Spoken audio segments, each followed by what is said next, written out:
All right, so this is going to be our lesson kind of talking about the introduction to Manifest Destiny, what it was, what it did.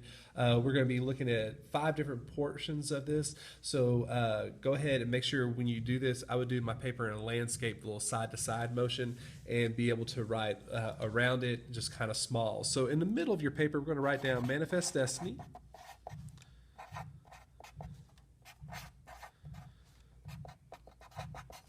All right. And what this is our westward expansion, just like we put on our title page.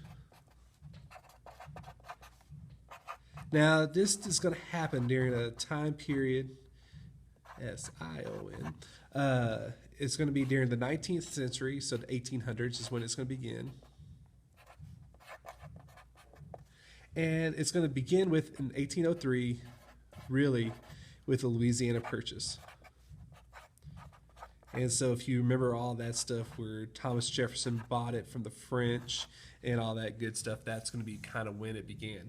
Now, what was going on is we had a lot of migration going on.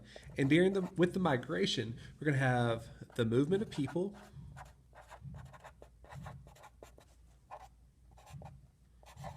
I'm going to abbreviate people to the East Coast. The reason they're coming to the East Coast is mainly because they're coming from Europe, and so the closest place you're going to land is East Coast. Makes common sense. It becomes crowded,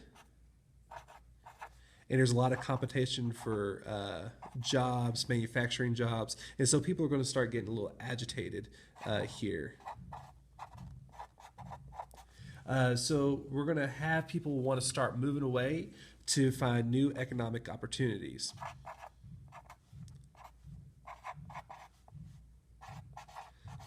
So I'm just going to abbreviate economic opportunities, eco-op, like land, gold, and businesses.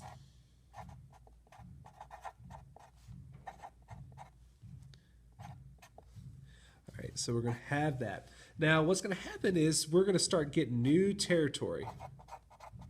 And as we get this new territory, we're going to see a lot more people kind of start looking at trying to gain into this area so they can have an advantage in their lives. So we're going to have this new land from treaties and from purchases. Treaties or purchases. And we're going to set up the Homestead Act. Now, the Homestead Act is going to be kind of how we get people convinced to go ahead and move out to this territory. And what's going to happen is you get 160 acres, which is a lot of land. Basically, you get 150 acres for 5 years of taxes. 5 years of living and taxes. If you stay there, you're in good shape. If you try to move away, then you lose that whole land. So that territory is going to be a huge deal. We're also going to see a lot of exploration.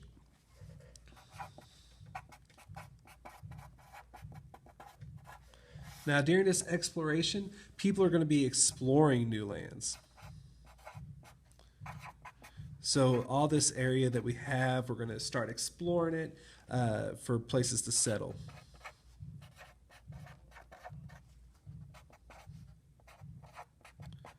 Now this is going to start with like Lewis and Clark, and it's going to extend on to as we add more and more territory.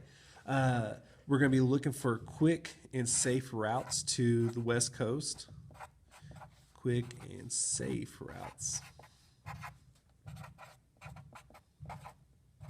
And these quick and safe routes we're just looking for anything that will get us there the fastest way.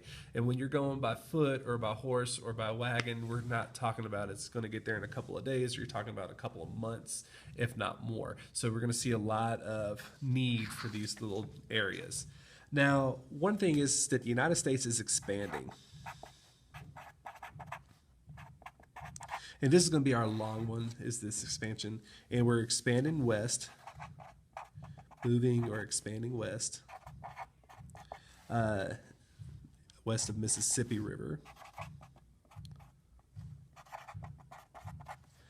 And as we're doing that, we're going to have this thing called the Northwest Ordinance, which we talked about before. We talked about yesterday. But the Northwest Ordinance, and it's going to, sorry, I have 1787. Let's get the whole title in there. It's going to talk about how to become a state. So to become a state, you needed a few things to happen. The first thing that we have happen is you have to have 5,000 men. Yes, I know they should say men and women, but we're going to have 5,000 men who own 50 acres of land. So they're going to buy small patches of land to own. We have to have 60,000 total people. That's men, women, and children. And establish democracy or self-government. Establish self-government is how it's going to show most of the time, but that just means a democracy. Okay, so that expansion is going to be playing a key role on this. And finally, we're going to run into a lot of conflict. And this conflict is going to be kind of a continuation of what we saw in our previous unit with Jackson. We're going to move into the Native American territories. And when we do that, they're going to get a little angry because we just kicked them off their land in the first place, and now we're moving west and taking over other territories. So that's going to be a huge issue. It's always going to be a constant issue until after the Civil War. We're going to have this other area where it's 54 degrees, 40 minutes, or fight. Is going to be a whole slogan, and we're going to talk more about this later, but this is going to be the border of the Oregon Territory.